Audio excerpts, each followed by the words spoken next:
Welcome to Tentpole Trauma, the podcast where we look at movies that came with hype and high hopes, but left with crushing disappointment, either critically, at the box office, or both.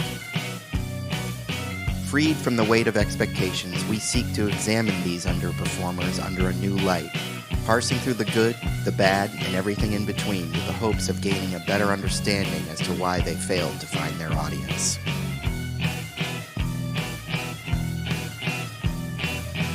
Warning, there will be spoilers, so if you haven't seen the movie that we're discussing today, I suggest you stop the podcast and go watch it. Then when you come back and listen, you'll get more out of the discussion. This episode, we discuss Something Wicked This Way Comes.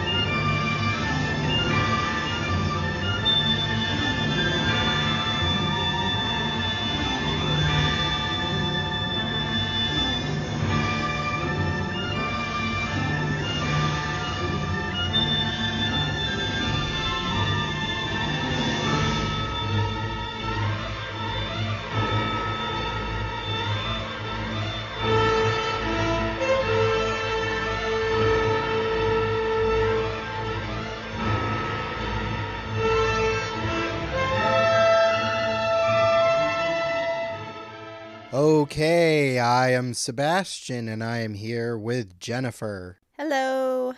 And we are doing a Just the Two of Us Halloween special. I just was thinking, I wish we were sitting next to each other while we were doing this. Well, sadly we're not, because it's better for mic separation to not be sitting next to each other. You just like separation. I like separation. From a sound standpoint, it's easier to edit with decent separation. Yes. We are going to be discussing the 1983 film Something Wicked This Way Comes. We're sort of doing a more kid-friendly Halloween-related episode. We did a very non-kid-friendly related episode last week, so I think something a little bit more for the kids is in order. I was really happy to hear that we were going to cover Something Wicked This Way Comes after Rob Zombie's Halloween 2. It's a nice change of pace. But there's still some spookiness in this. Oh, there sure is. I would say that this movie, if seen by a kid around the time when it came out or on cable later, would probably scare the bejesus out of them, at least in some parts. Now, you're a fan of this film, right? I'm a huge fan of this film. I agree with what you just said. This is definitely got kinder trauma material. Why don't you explain to the listeners what kinder trauma is? Kinder trauma, it's coined by, there's a website dedicated to it, which is seeing a horror movie at a young age, or something that maybe even wasn't necessarily like a horror movie, but just like a scene in a film that like just kind of scars you when you're young. I guess that's the best definition of it. But yeah, you should, if you haven't, you can follow the person who came up with this term and has a website and social media and super fun information and nostalgia and fun graphics they make, and you just got to see it and you'll know what I'm talking about. But yeah, this is what I would definitely say. This was a time where Disney was making films like this that they had scary stuff for kids, like really scary stuff, which I loved, like this and The Watcher in the Woods. Mm-hmm. I would put this in the same category.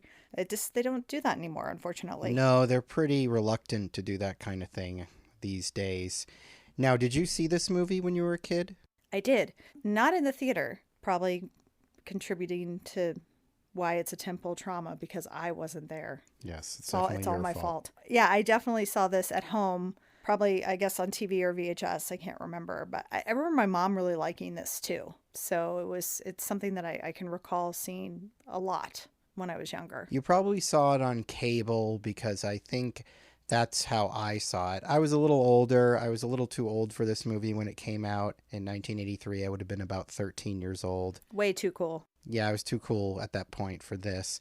I remember it though, and I remember seeing parts of it on cable, I think. I definitely remember a lot of the stuff with Jonathan Pryce. Ooh. Yeah, you find Jonathan Pryce quite sexy in this film. I just remember crushing on him even as a young girl back then. I mean, so much that I remember watching and enjoying another film called Haunted Honeymoon that he's in. It has Gene Wilder and Gilda Radner in it and Dom DeLuise. It has a really good cast, but it was a lot of it was he's Mr. Sexy kind of bad man in that too. And I just thought he was really handsome. That's so funny because to me, Jonathan Pryce is the doofy guy in Brazil who's just getting kind of the crap kicked out of him by life the whole time. Yeah, but I didn't see Brazil until much later. So this is my first taste of Pryce. Yeah, I can see how that would color your perception of him as an actor. For me, it was the opposite. I always thought of him as sort of a lovable doof. But he's a great actor,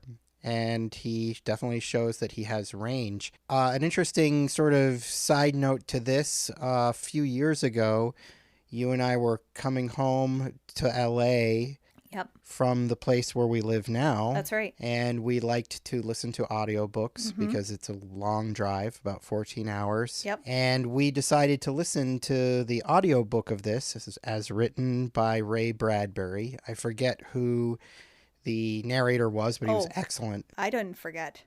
I made sure to look it up because we didn't even talk about this, but I was thinking about how we listened to this and how it's still my favorite audiobook narration. And we loved this guy and we're like looking up other things that he did because he was that great of a narrator. And his name is Christian Rummel. Well, good job, Christian Rummel. In fairness to the audiobook, the writing in it is, I think, absolutely spectacular. Yes. I've never been so sort of impressed by the lyricism of the prose. And what really kind of blows my mind is when I did some research on this, this began as a screenplay. Ray Bradbury originally wrote this as a screenplay to be directed by Gene Kelly, and this was like in the late 50s, 1958. He only wrote it as a book after that project sort of fell apart. So it's really remarkable to me that something that started off as a screenplay, I think, made for a infinitely superior book. I mean, I just was completely floored by how beautiful the book was and how evocative it was. And yeah, it was one of my favorite audiobook listening experiences ever. It stays as number one for me. And I've listened to a lot of audiobooks since then. I mean, I remember when we were listening to it and you were super inspired by it. Yes, and I believe that after that, we ran out and purchased, and by run out I mean we ordered off of Amazon. We purchased the movie because you were a fan of the movie. That's and right. I hadn't seen it in years, if at all the way through. We could only sadly get a DVD of it because that's all that you can buy. Even now, they do not seem to have a proper HD transfer of this movie. well, as to our dismay recently, because we wanted to get a better quality version of this. Yeah. We've checked several times and it's not streaming on Disney Plus. Somewhere on social media, someone was posting that Disney was going to put out a bunch of Blu-rays and it was going to be Something Wicked and Watcher in the Woods. And I just can't find that anywhere. So if someone's listening and has the scoop on that, please let us know. Yeah. Because I think we have Watcher in the Woods on DVD also, but Yes. I would love to have the best quality of both of those films. Yeah, get off your ass, Disney, and put out these movies in HD. At least stream them on your dumb, boring streaming channel that's only good when you've got The Mandalorian or a Marvel show going. That's right. Otherwise, it's boring. Yeah, do better, Disney. Do better, Disney. But we are here to talk about the film adaptation of this movie, which is written by Ray Bradbury. Right. So his screenplay sustained itself throughout the years to make it eventually to the screen in 1983, directed by a director named Jack Clayton, who I'm not entirely familiar with his work, but he was kind of a workman director of the era, and he'd done a lot of movies, so he had a reputation. It had gone through many, many hands over the years. The most bizarre of them all was Sam Peckinpah. Wow. Can you imagine a Oh my Sam gosh. Peckinpah version of this? Like No. coming hot off of straw Straw dogs? dogs. Clearly, he's the man for the job to bring this whimsical children's tale to the screen. Oof. And weirdly, it wasn't just like Sam Peckinpah was attached for like a minute. He was attached for a long time. He really wanted to do it. And he even got away from it and then came back and almost did it like in the late 70s. Wow. Yeah, very strange. And Jack Clayton, by the way, I was just scrolling through some of the things he did, and something else of note that we really do like. He was known as a producer, but also another thing that he directed is The Innocents. Oh, which right, we do yeah. love that as well. Yes, the adaptation of The Turn of the Screw, Yeah. arguably the best Yeah. version of that's been made for the movie screen. Exactly. So, yeah, I mean, he seemed like a pretty decent fit for the material, I guess. Unfortunately, the movie had some issues in production.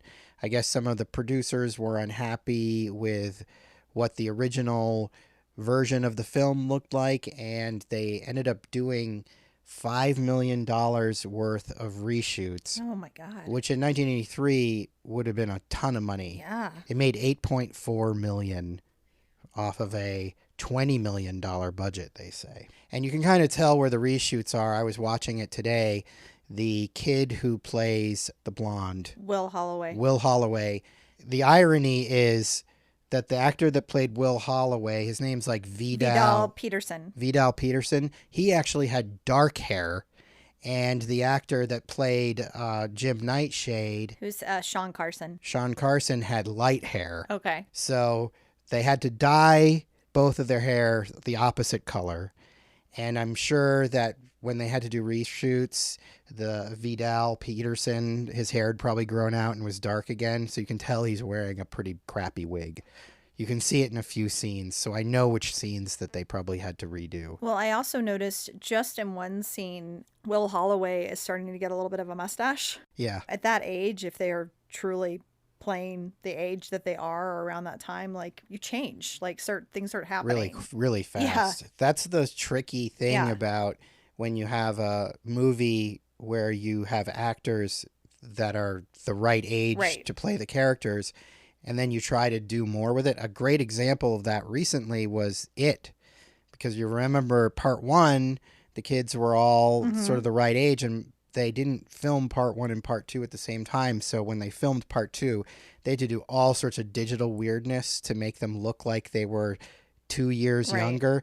And when you're like going from like 13 to 15, that's huge. Yeah, I remember noticing it mostly with Fenn Wolfhard, Yeah. because he definitely was going from looking like a young kid to like a teenager. Yeah. Like, I mean, it was a big change. So that's just the dice you Yeah. roll when you make a story with kids that are going through puberty. Yeah, and the story isn't aging with them. Yeah. You know, like you have like a small window where you can capture that. The Harry Potter series got away with it because the Because it grew with stories them. progressed with Yeah, them. that's the only way it can work. Yeah. Well, why don't we get into the 1983 screen adaptation of Something Wicked This Way Comes? It starts with some blood-like titles that are pretty cool, and it starts with Ray Bradbury's name, so you know that this is coming from the mind of Ray Bradbury. Apparently, Ray Bradbury and Jack Clayton did have a falling out later on because Jack Clayton had to bring in somebody to do some rewriting for those reshoots that I was talking about, and Ray Bradbury didn't like that at all, so they had a falling out. But Ray Bradbury's actually been sort of kind to this movie. You'd think that he would kind of hate it, but he doesn't. He's like, it's not a great movie, but it's a nice movie, so he's softened to it at least. I love the opening title sequence. I love the font that's used. And I just love that you're seeing the train coming, and it's just spooky. And I really enjoy the start to the film. I love the music. I think it's a real mood. The music is done by James Horner. And he was apparently sort of a last-minute replacement because another thing that they redid is they didn't like the original music, so he came on sort of as a last-minute replacement. And he is famous for the score for Aliens. And it's funny because in the scene with the tarantulas, there's definitely Aliens music in that he recycled for Aliens a few years later Yeah. in that scene. But I mean, he's a good composer, and I think the music is really good. I especially like that theme that we hear. That din din Dun, dun, din dun, din din. dun. Yeah, Yeah. it's sort of reminiscent of the Imperial Yep. March and some other stuff. But it's cool. It Hmm. fits the movie, and I like the train coming too. Yeah. It's very cool. Then we're sort of introduced to our setting, which is taking place in Illinois, a town called Greentown. Hmm. It's sometime, I think, in the 30s. Very pastoral. It's fall, and a lot is sort of said about the time of year. It's a very Halloween time movie because it's all about fall. And we get this sort of voiceover narration that's sort of setting the scene. This is a story about my dad or whatever. In those sort of moments, we do get, I think, a little taste of the prose of Ray Bradbury. This is my favorite time of year, so I'm just so happy. And it's really pretty. I mean, it's autumn doing its best. Like all the leaves have changed, and it's just that perfect in the way that, yeah, the prose is describing, like, there's a chill in the air, and the smoke you can smell, and the days are getting shorter and all of that, and it's just so well described, and it's really beautifully shot. So we're introduced to our two main characters, Will Holloway and Jim Nightshade. They're in their little schoolhouse because they've been kept after class by their very school marmy looking older woman teacher.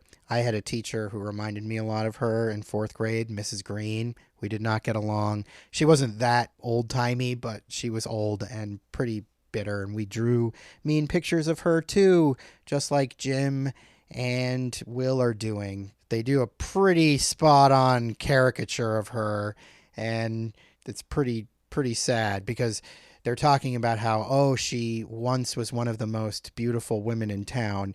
And this is not in any way a slight on the older actress that they got to play her. She is a really good actress, and I'm sure she was pretty okay looking when she was a younger woman, but there's no way that she is the bombshell that we later see in the movie when she reverts back to her old self. I don't know. It's magic, but the character is spot on, and it is harsh. I mean, they do draw this picture, and they kind of nail it. But I also had a mean teacher in fourth grade, Miss Brigham. She didn't really look like her, but was harsh and mean, and everyone was kind of scared of Yeah, her. we all get one, I think. Yeah. Yeah, they're being kept after school for whispering. She calls them her little whisperers. Hmm. But then they run off, and we meet Will's dad, Charles Holloway, who is played by the great Jason Robards. Jason Robards had to at least be in his 60s at this time. So he's older, and there's a lot made of that he's older. They talk about his heart. He's got a bad heart or something, and he is full of regrets. He has a pretty sweet job as the local librarian in the sweet local library. But, he's sort of painted as this sort of wistful, kind man, but he's also regretful. He basically feels that he was too old to be a proper dad for his 12-year-old son, Will. He can't throw a baseball. He talks about that at one point. So that's being sort of set up as his sort of central flaw. I absolutely love Jason Robards. I think he was perfect for this role for so many reasons. And I just really believe that he is going through all of these feelings. And you really just feel his regret and remorse for just not being able to be the dad that he thinks he should be to Will. All of the characters we meet have that sort of element to them. We meet the guy that runs the bar, who was the football hero back in the day, but he's gone off to war or something since, and now he's missing an arm and a leg, played by an actor who I believe really is missing an arm and a leg. They didn't have CG back then, so that's a real amputee. There's a barber who wishes that there were pretty ladies in town, and there's just not enough pretty ladies for his liking. There's another guy that runs like the general store who wishes he had a lot of money. And yeah, everybody's sort of wishing they had something they don't. Yeah, that's the town. I mean, this is why the carnival that is coming to this town, because I think they are really vibing off of all of this desire. everyone is experiencing. You know, the school teacher is wishing that she was beautiful. And yeah, like you said, the other guys that are running the different various shops in town are all wishing that they had different lives and, you know, or could go back to the way things were, and you know, depending on who it is. And even with Jim Nightshade, we're getting his lack of his dad being around, which he's, you know, telling himself and telling his best friend and his best friend's dad, you know, that his dad is off in Africa and he's on an adventure and he's like friends with headhunters and all of this, and he really wants to have a dad. He wants to have his dad back. So that's his desire, really. Yeah, and like Jim's mom clearly is longing for a husband. Yeah. It's pretty obvious that Jim's dad just took off one day, but now Jim's making up all these fanciful stories about what an adventurer he is and everything like that. It's all just sort of setting up this idea that everybody in this town really desires something that they don't have. Yep. The town is pretty obviously sort of a backlot. The movie was filmed, the exterior stuff was in Vermont. But once they're in the town, you can sort of tell it's like Warner Brothers backlot or one of those backlots. It looks good, though. They dressed it up nice. It reminds me a little of Stars Hollow. Yes, it looks like the Gilmore Girls town, basically. But, you know, it's well done. Mm-hmm. The sets are good. The production design is all very evocative of the time that they're trying to do. Big time. And I love their houses. Jim and Will live next door to each other, and I think that the houses are perfect for the time period. They're cool houses, too.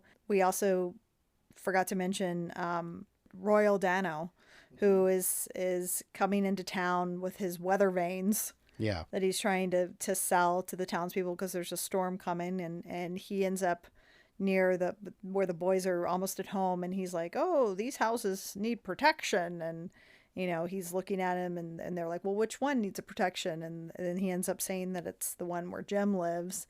And, you know, he's like, go ask your father or tell your father that, you know, I can't remember what his name is, some name. And he's like adjusting his scarf and like getting, you know, ready to meet the man of the house. And, you know, this is a sensitive subject for Jim.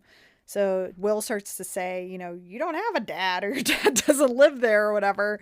And Jim tells Will to shut up, and he goes inside. And that's when we first see his mom, who's in bed with her cat, and just like, oh, could you make yourself something from the icebox? You know, can you, or have some peanut butter or something? And he just goes to like this little tin and pulls like a crumpled dollar and some change out and brings it outside. And Roll Dano's like, you know, how much do you have? He's like, that's fine. You know, you've got yourself a weather vane. So he picks the one that has the Egyptian beetles on it. Scarabs. Scarabs, yeah. The Royal Dano's character is Tom Fury. Tom Fury, which that's is a pretty great name. Yeah. And Jim's mom is played by the great Diane Ladd, who I believe is the mother of Laura Dern. I know her most from Wild at Heart because Yeah. she's so amazingly over the top in that movie. But I mean, of course, she's done so many other things too. And she'd been working for many, many years by the time she made that movie. But she's great. And Royal Dano is great. Now, let me ask you this. And this is something that I kind of struggle with. Even in the book, what is the deal with the lightning rod salesman? Like, what is his purpose? Because he comes in, he sells them a lightning rod, and then later Mr. Dark and the carnival capture him. Like, he's got some sort of purpose and meaning in the story, and I can never really fully figure it out. Well, something that is mentioned later on has when they're at the library and Jason Robards is like finding out about the carnival folks. They're called the Autumn People. And he's reading about the history because his father had been like the preacher in town. And this had been, you know, like 30 to 40 years prior, whatever, of his father's journal. And one of the things he says about the Autumn People, you know, and he's basically describing what they come to town and what they do, but they have to leave when the storm comes, or is there something tied in with the storm? And I think Mr. Dark and his crew believe that Tom Fury knows when the storm is coming. Gotcha. So because he's got the weather vanes. No, they definitely do, because that's what they're interrogating him they're about. like torturing him because they want him to say when the storm's coming, and he's just kind of out of his mind. and is just like Tom Fury, blah blah blah. Right. Like he's doesn't. I don't think he knows. Well, then the storm does come at the end, and Yeah. the carnival is all sort of sucked up into the storm. Spoiler alert. That's good. That makes sense. Yeah, they see him as this sort of emissary of the storm, and the storm is what they're afraid of. Yes. So, okay. After this, basically, it's just the carnival is coming to town. We're getting these sort of foreshadowing that they're coming. Some of the townspeople are like, "Ooh, can you hear that train coming in the wind?" And Jason Robards is like, "Nobody comes here in autumn. Like, there's nobody coming." And like the barber's like, "No, I can smell the perfume of the beautiful ladies." It seems like the people who are going to be most affected by the carnival are picking up on it, because even Jem is like, he's like, "Listen, there's music." Like everyone's hearing something different. Jason Robards goes outside because he had stopped off at the bar to have a drink and a cigar. And that's where his doctor's there. And he's like, "Remember, you can only have one drink and one cigar," or whatever. And that's where we meet Ed, the bartender who's missing the arm and the leg and all of that. And he goes outside, and the wind's really picking up. And he looks into the window, like where the coffin is. I love to hang out near the coffin store. That's where you can always find you. I like to just hang out by the coffin store and stare forlornly at the window. I'll be in one of those soon. Someday. And like, it's so weird because he's looking at the coffin, and then it turns into this like block of ice, and then in the block of ice is the Pam Grier character, who's called the Dust Witch. She's never referred to that in the movie, but that's her character. She's some sort of magical being that is kind of a all-purpose temptress. Like, whatever your thing is, she's going to kind of be there to sort of tempt you. And freak you out. And freak you out. Freaky stuff, too. Right. At some points, she turns into like kind of a monster-looking thing. Pam Grier is really gorgeous. Oh my God. In this. I mean, she's gorgeous anyway, but she's really beautiful. She doesn't have a lot to say, but that's not really what her character is about. I was thinking about that as we were watching it this time. Like, I only really recall her speaking like maybe 2 lines or something, and one of them is when she's repeating what Mr. Dark is telling her to do, like as far as like a spell for the boys.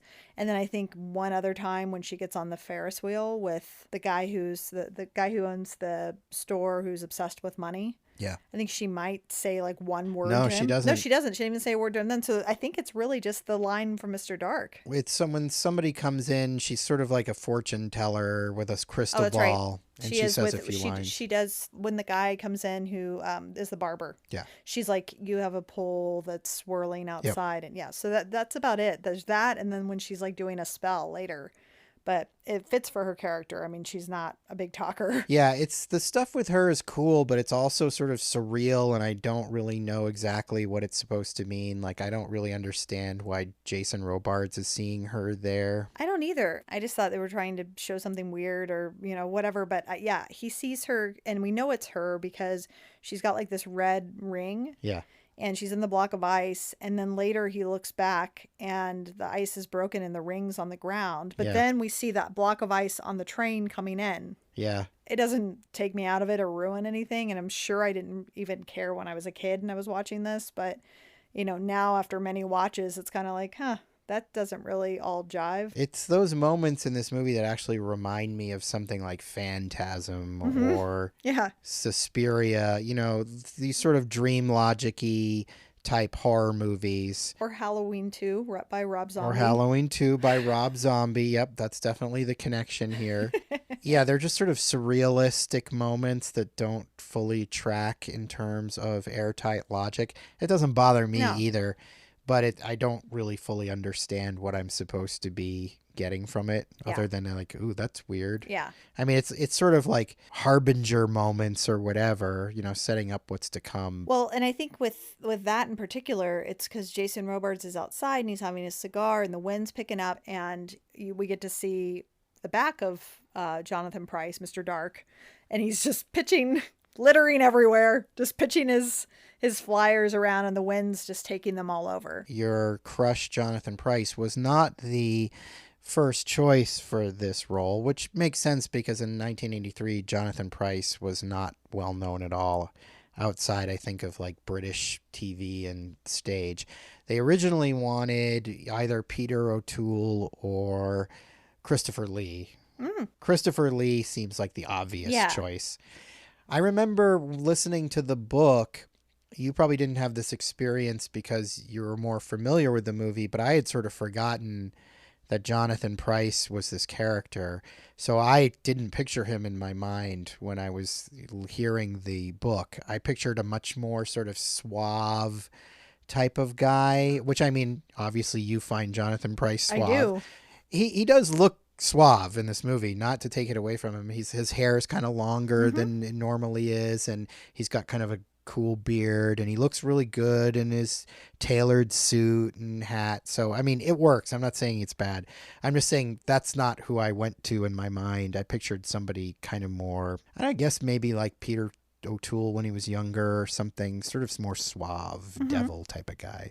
Christopher Lee is more Dracula to me. So if you were going to do it in the 90s, you could do it with like Gary Oldman. You know what I mean? Yeah. Post Dracula Gary. In fact, Gary Oldman kind of looks like him in scenes in Dracula when he's walking around with a top hat and stuff. So Gary Oldman would have been a good choice. Something else about this film is, boy, do Jim and Will sneak out a whole lot. They really do. Well, they have this sweet setup because they're next door neighbors, and they have this tree between their houses, and they have their windows that are open. Their bedroom windows face one another.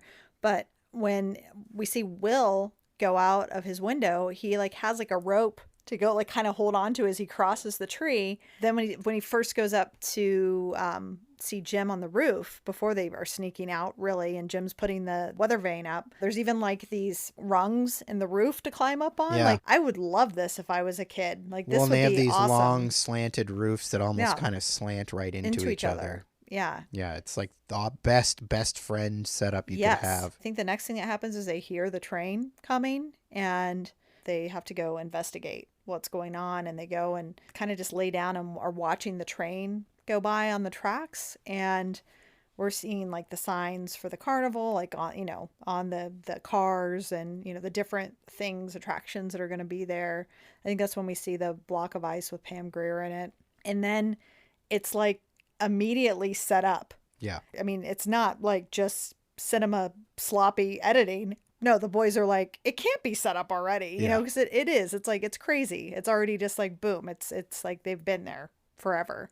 So they, go over to start checking out what's happening at the carnival, sneaking around. But the carnival isn't really open to the public yet. No. So they're sort of getting a glimpse behind the scenes of what's going on. It's already set up. Pam Grier's trailer is open. And they go into Pam Grier's trailer and they're kind of looking around, and she's like kind of back in the shadows.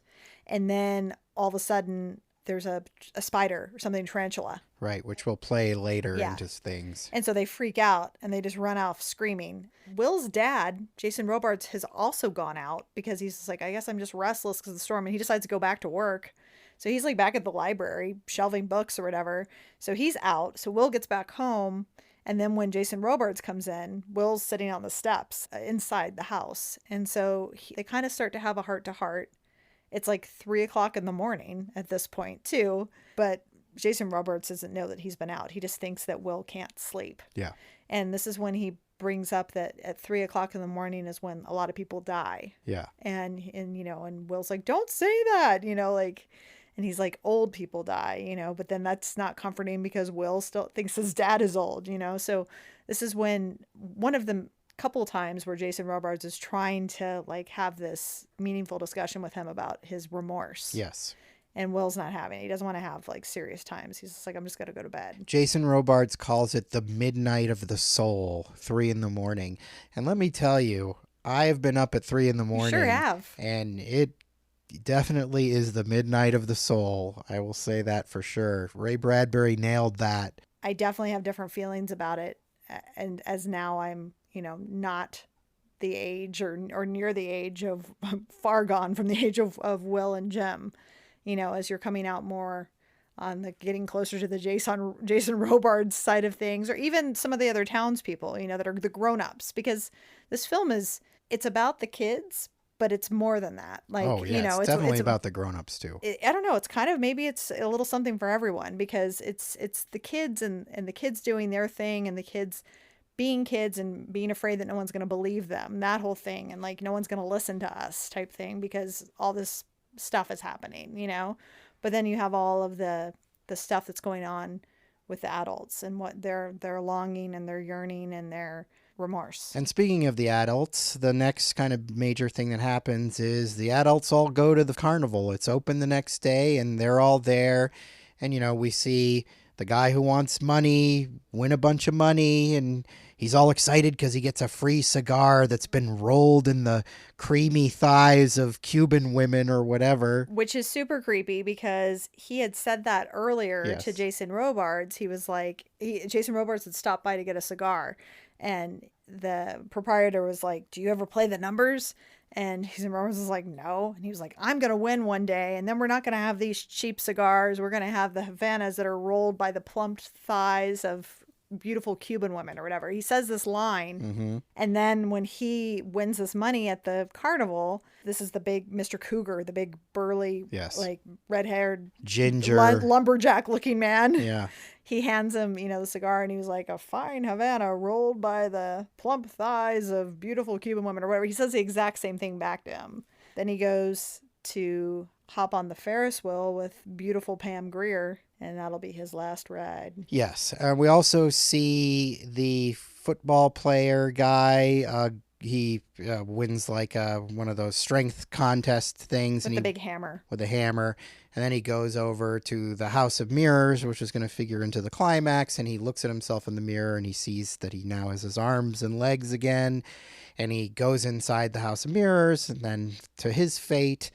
And we also, as we said, we see the barber go in and have his fortune read by Pam Grier. And then we also get a very titillating Very titillating belly dancing scene. That's right. There's a tent with belly dancers in it, and we get some little people actors around this time. They're with the carnival. One of them was the gentleman from Freaks. Yep. And he's also in Mad Max Beyond Thunderdome. He lived a long time. Good for him, because Freaks is like 1932. That's right. So this is a solid 50 years later. Mm-hmm. He goes into the tent. Jim is watching through a peephole, Mm-hmm. and we're seeing this sexy belly dancing, and the belly dancers pull the barber up on stage with him, and they're just all like gathered around him and rubbing on him, and I mean, we're just seeing like kind of cuts where the barber is then naked.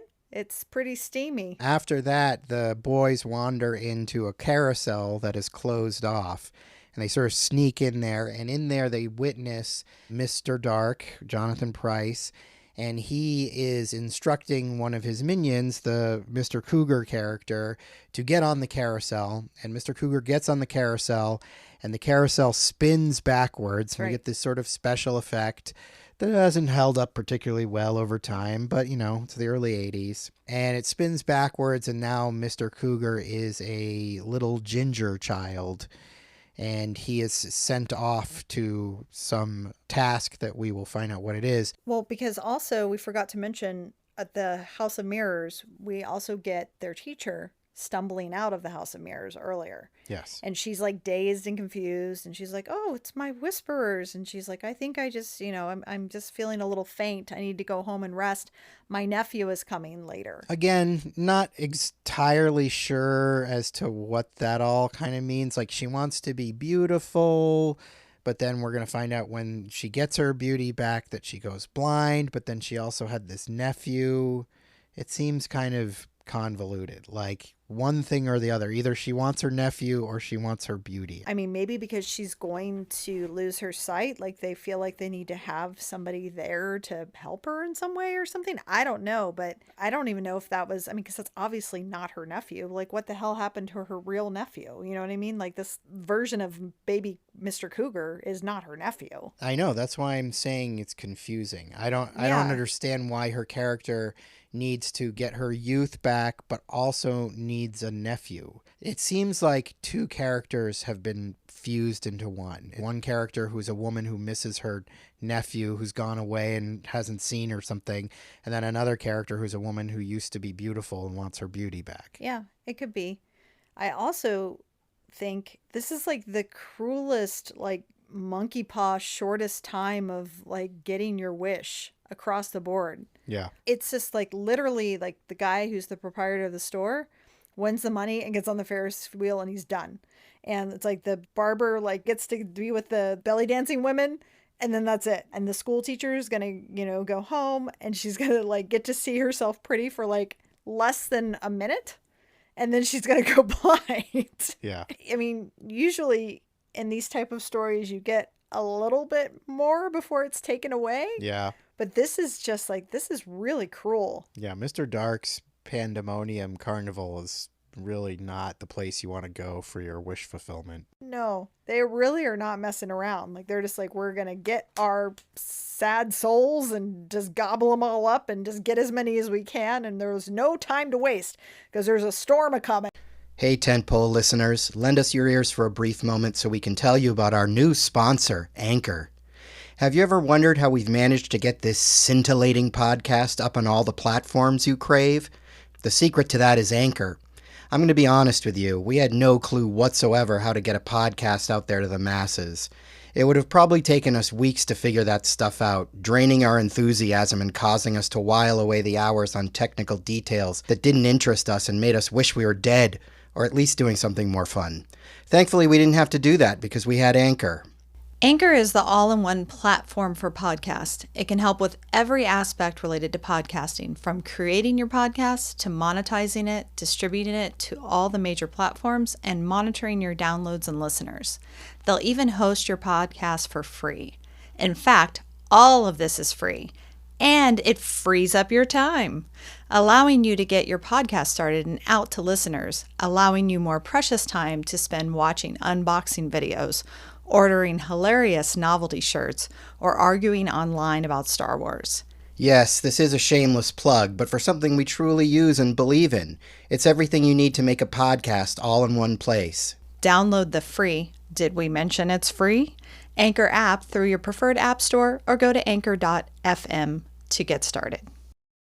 So the boys are discovered, seeing what they shouldn't see, and this sort of establishes this thing where Mr. Dark wants to get Jim and Will because they stumbled into something that they shouldn't. He's not mad the first time he meets them. Like, he invites them to come back to the carousel later. Yeah. It's when they see later on when Tom Fury is being electrocuted. Like, when they're like torturing him. That's when the boys see that. And that's when Mr. Dark is like, they've seen too much. And that's when he tells Pam Grier, do whatever to them. I don't remember what the threat is, but basically, like, go get them or whatever. And she sends spiders after them. Right. Well, like, freak him out or whatever. But yeah, he's trying to get them. I have to say, and I don't remember what the motivation was from the book, but in the movie, it's really muddy. It doesn't really track that well because it's like, yeah, at first he isn't really out to get him. He's like, come back later. Here's tickets or whatever. Yeah, you can come back and ride the carousel. The carousel. You can ride the carousel, and I do love, and this is definitely from the book, the way he sort of is kind of focused on Jim. Right. Jim, Nightshade, Dark and Nightshade. What a great sounding combination that would be. He's really trying to seduce Jim. Mm-hmm. And I think that's very clear in the book. Mm-hmm. And it's not really so much about Will. He knows Will has a father. That's not what Will is longing for. Jim is longing for a father. So Mr. Dark could be that father for him, seduce him into working with him in the carnival, and he'll let him ride the carousel and be older, which is what Jim really wants more than anything, is to be an adult. Right. So all of that works. It's just this kind of like, oh, now I'm out to get them. One of the big set pieces that we get is, after Jim and Will have seen the lightning rod salesman being attacked, Mr. Dark has the Dust Witch send magic after them, and it sort of manifests in a spider attack. It's basically just a scene where we get a ton of tarantulas crawling around and the boys are all freaked out about it. This was kind of a thing in the late 70s and early 80s. The Brady Bunch had a famous tarantula-related episode. People were really afraid of tarantulas. Which they're totally nice spiders. Not poisonous. Not poisonous at all. Like, a lot of people like to have them as companions or whatever. I mean, but at the time they were, especially in film and television, were perceived to be terrifying. It's sort of a silly kid scene. Originally, the plan was there was going to be like a giant hand that like came crashing in to grab them, but they couldn't pull it off with the special effects. So this was one of the things that got rewritten. I think all of the spider stuff was added later in rewrites. And that's why if you watch the scene, you can clearly see that the kid playing Will is wearing a wig. It's clearly a reshoot. And I'm sure that's why it was one of the expensive reshoots, because, there's like the ceiling cracks and there's a lot of sort of special effects going on. Yeah. The special effects are very early 80s. They're fine for the time, but by today's standards, probably they might look a little hokey in some regards. I'm sure a lot of kids saw this scene when they were young and it probably freaked them out. For sure. We should also mention that the Dust Witch, Pam Grier, sends her magic to go get them or whatever. And it's like this green kind of swirling thing that's going, and it finds Jim's house because of the weather vane. Will goes again over to Jim's place, and that's where all that happens. And then they both wake up in their separate beds, drenched in sweat.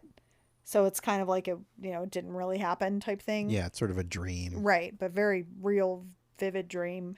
They go to church the next day with their families. They're in their little suits and they're leaving church, and that's when they spot the carnival. Mr. Dark comes into town, and at this point Jason Robards is sort of like cluing into like something's not right here, and he's looking for the boys, and the boys are like hiding in this drain or whatever, this grate, under this grate, and Mr. Dark is questioning Jason Robards in the bar and then outside the bar. Great scene. It's my favorite scene, I think, in the film, and it's one of the most memorable to me. He's in the bar and he's asking Jason Robards if he knows the boys or whatever, and he's just like, Jason Robards is like, I gotta go. And he goes outside, and then he can see that they're in the grate below, and then Mr. Dark is right outside. This, like, I just would never forget. He opens his hand and he's got like a tattoo of Will's face. Yes. And then he's got a tattoo of Jim's face. And it's just so creepy and well done. Yeah, and we have seen earlier when the boys met Mr. Dark in the carousel room, he shows them his arm, and he's got these tattoos that are moving on his arm. He, in the book, is referred to sometimes as the Illustrated Man, right? Correct, yes. And Ray Bradbury also has a short story That's collection called The Illustrated Man. It's not the same character. No. It's just a concept he clearly was taken by, a character with tattoos that has some sort of meaning or movement to them. That's just a Ray Bradbury thing. It's one of his picadillos. Yeah, I was thinking about that earlier. I was like, isn't he the Illustrated Man? Like, that's because, but I know it's different because we have the short story. It's a different thing. It's just an idea he liked, and he used it in a couple of things. Yeah. But yeah, this scene is great between Jonathan Pryce and Jason Robards. First of all, can you imagine how weird it would be if some dude came up to you in the street and he's got tattoos on his hands of like your son and his friend? Yeah, there's so much like, and it's just so intense. I mean, they're both really good actors. Yeah. Jason Robards is, trying to lie to protect them. Jason Robards and the doctor had gone in the bar because they're noticing that Ed, the gentleman who had lost his limbs, was not there. And they're like, I mean, everybody's like shuttered up.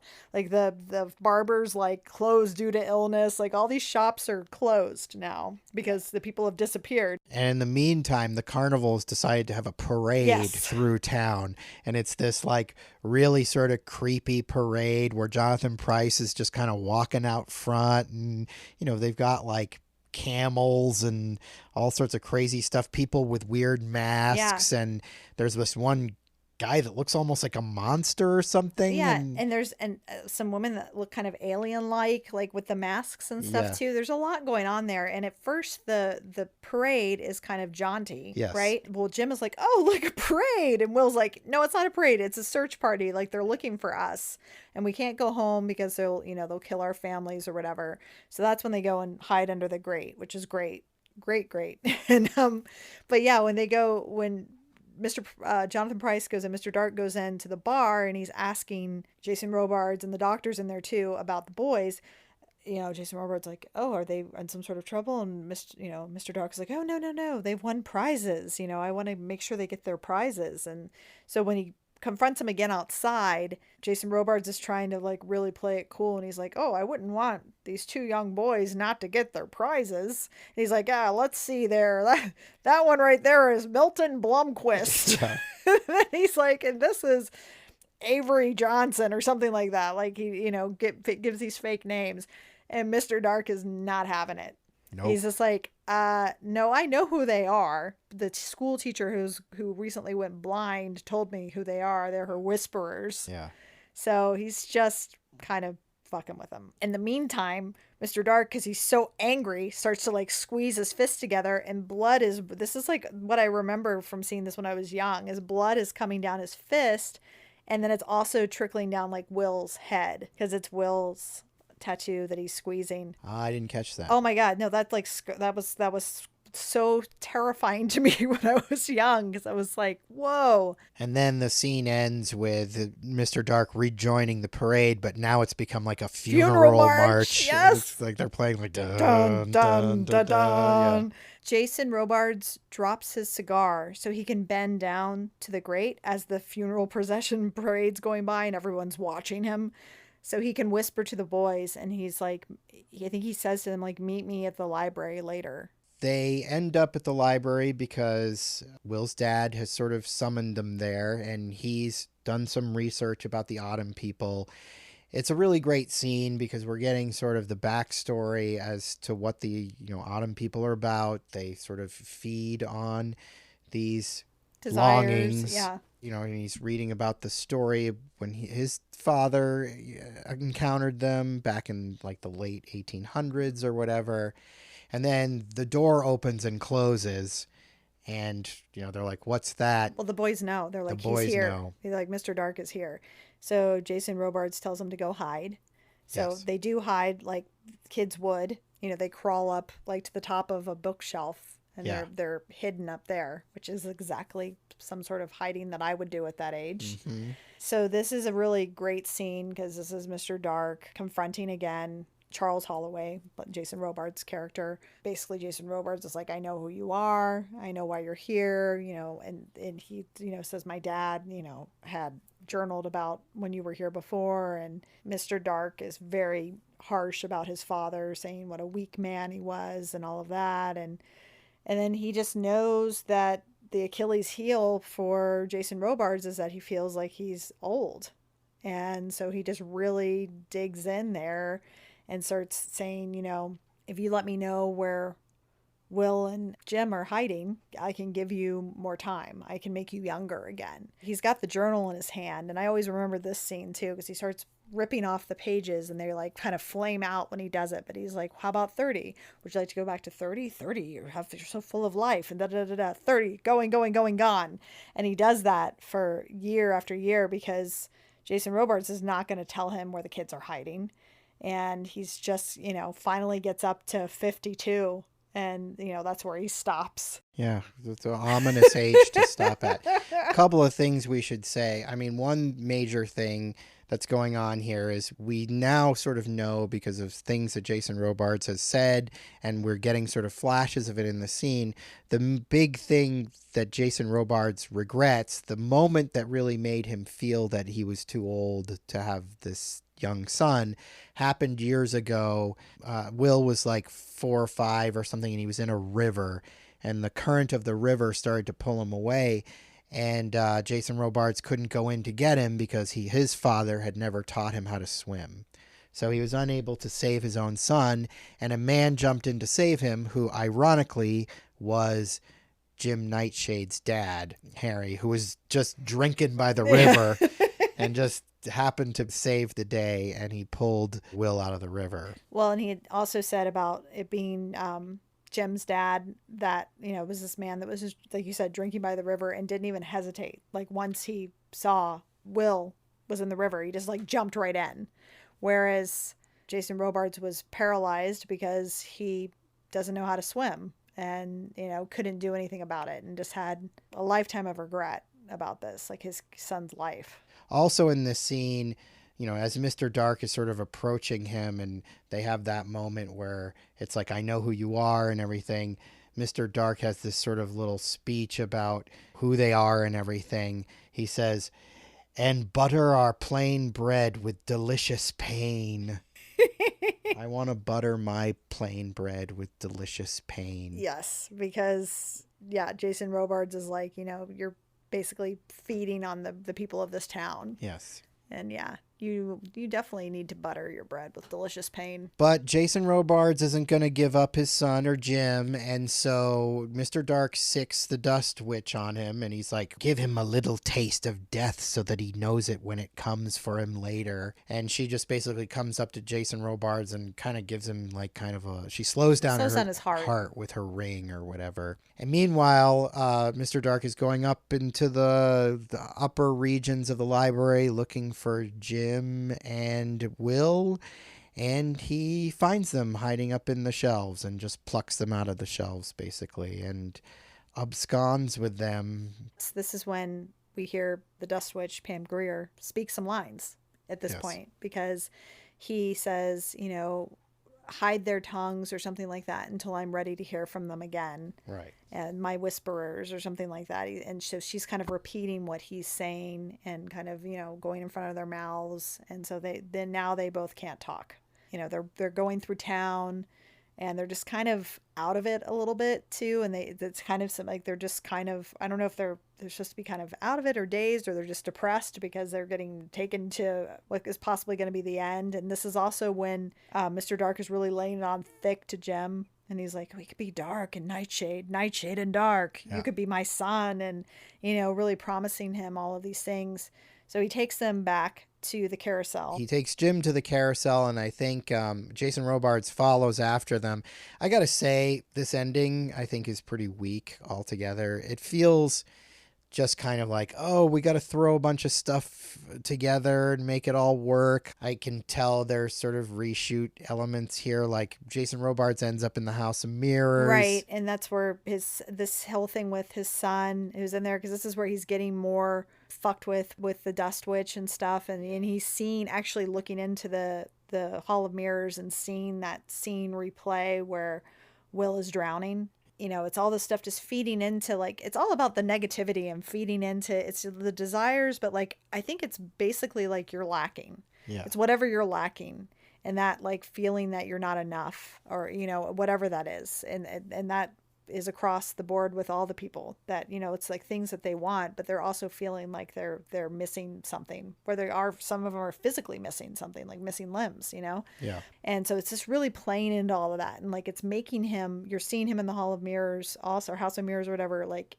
aging too. Yes. Like he's getting older. Anyway, then all of a sudden Will is in there too, and he's like, I love you, Dad. Yeah, because Mr. Dark's like, your son hates you. He hates you for being old or whatever.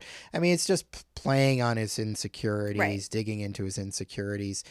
Thematically, it all works, and I'm sure, I don't remember the specifics of what happens in the book. I do remember in the book, this climax was very involved and was very intense. Yeah.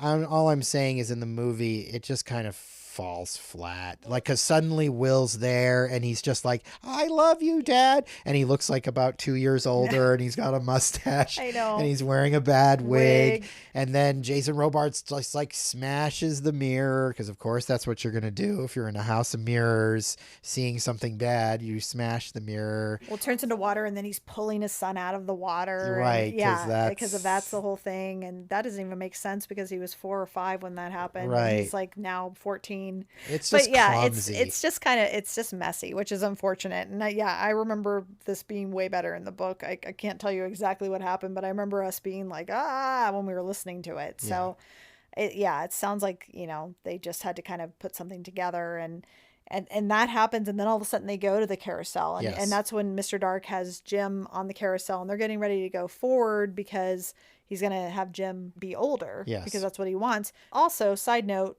doesn't really make sense for Mr. Dark to be on the carousel because he doesn't need to be any older. Right. But he is going to ride the carousel, I guess, with him. But at the same time, I think this is when the storm has come and the lightning hits the carousel. It goes through like Royal Dano, and then it goes in this carousel again. It's just kind of like stuff. And we just watched this. It's just like a bunch of shit happening. So they get Jim off the carousel. Jim, we love you or whatever. You're my best friend. Don't ditch me and all this stuff. And he gets off. He like falls off the carousel, but Mr. Dark is like stuck to it, and it's going forward, and it's going faster and faster and faster. Yeah. Until he's just a bag of bones, which I also do remember that being pretty freaky as a kid. Very similar to the special effects they use in Life Force, because in Life Force they had these sort of like lightning effects that would turn people into desiccated corpses, basically. It's the same sort of kind of thing that's happening to Mr. Dark. He becomes like this puppet that's getting older and stuff. It's fun. It's a fun special effect. You can tell they threw a lot of special effects at this climax. They're like, oh, we don't really know what we're doing. Let's just throw a lot of special effects and stuff. I mean, it hangs together okay. I did notice a review from Gene Siskel at the time. He was like, the climax is just terrible. Like, it's really too bad. They really whiffed the ending. Kind of got to agree with him. I mean, it doesn't ruin it for me, but it's not good. Well, yeah, and it 100% doesn't ruin it for me either, but it's just messy.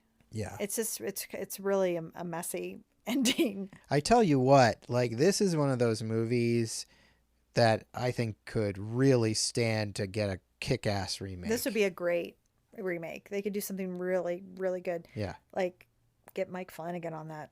Yeah, Mike Flanagan or, Cary Fukunaga or somebody with a vision, because now you could have special effects sequences that could really match the imagination of what Ray Bradbury wrote in the book, or go in a different direction or whatever. You could do a lot. I think the problem is they kind of have big ideas and they can't really pull it off with whatever technology they had in 1983. A lot of it's clunky. It's not really holding together that well. The theme elements are there, like the stuff with the dad and Will. I get what they're trying to do. Thematically, it's all fine.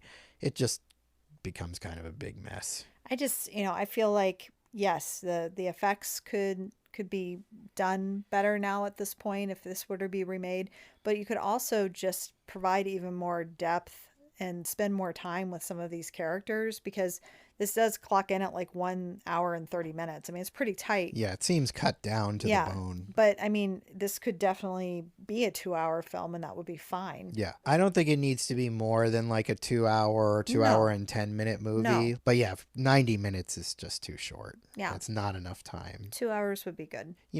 Disney at the time, they were mostly known for making animated kids movies, and animated kids movies are never more than an hour and a half.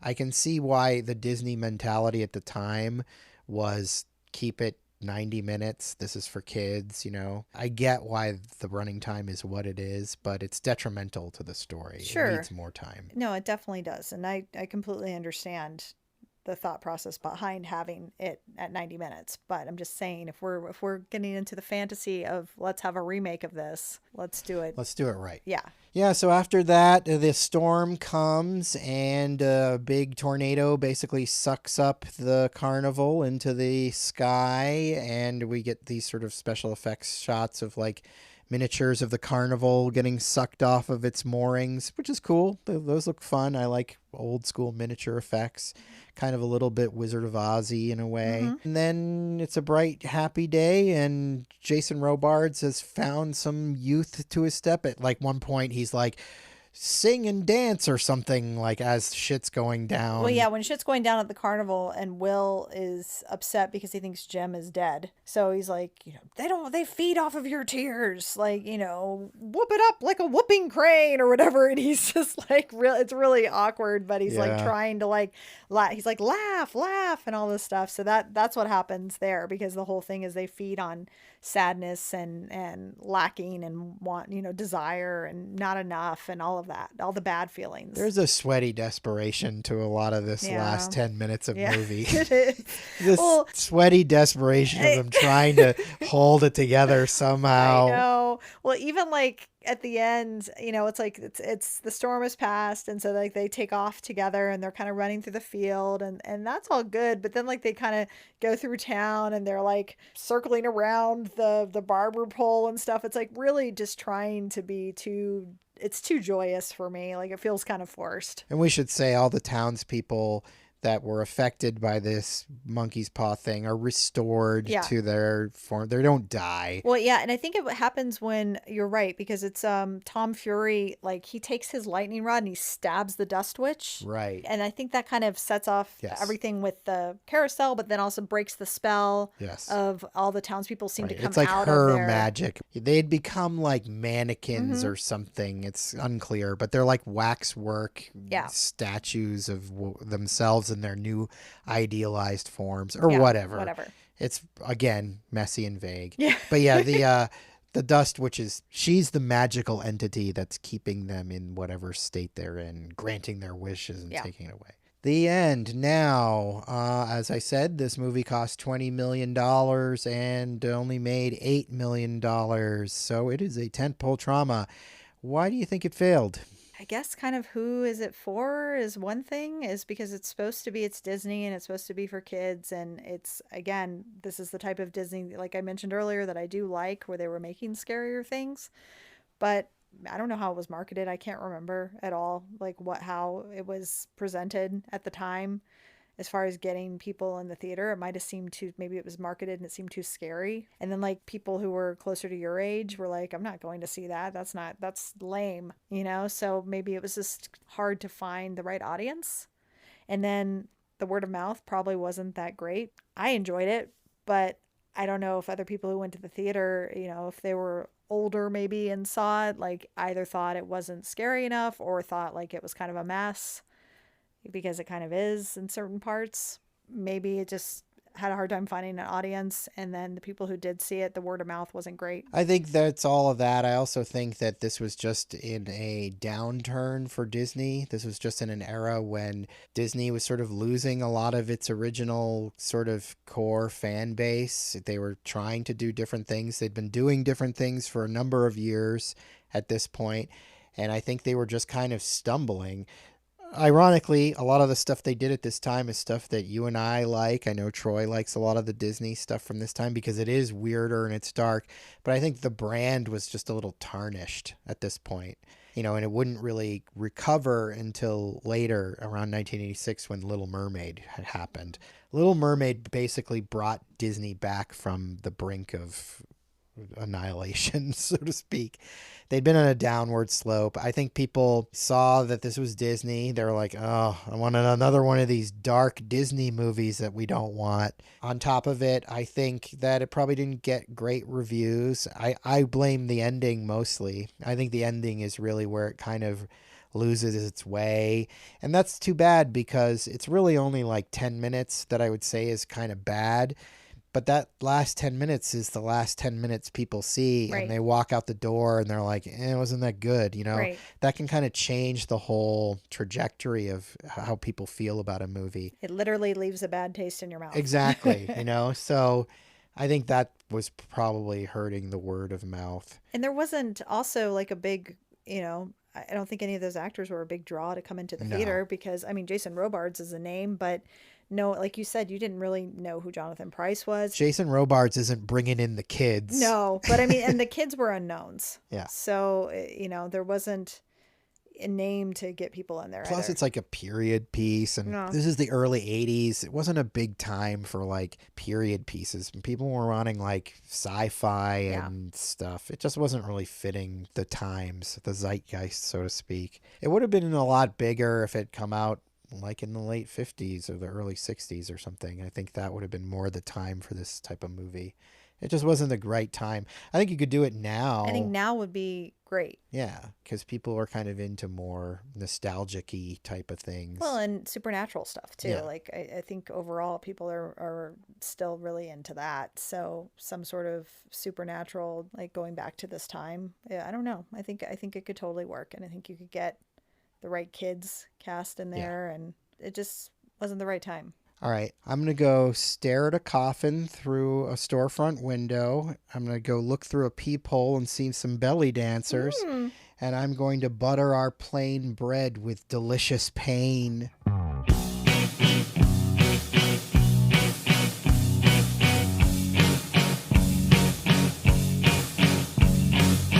That about does it today for Tentpole Trauma. If you like what you heard, check out our social media presence on Instagram, Facebook, and Twitter. Just look for Tentpole Trauma. That was easy, wasn't it? If you like us, hit subscribe and leave us a sterling review on iTunes, if you dare. If you really like us, head over to patreon.com and get involved in one of our fabulous tiers. You'll be glad you did. Want to communicate with Tentpole Trauma? Send an email to tentpoletrauma@gmail.com. We'd love to hear from you. And who knows, one day you may even get your email read on one of our shows. Well, thanks for listening, and we'll see you real soon.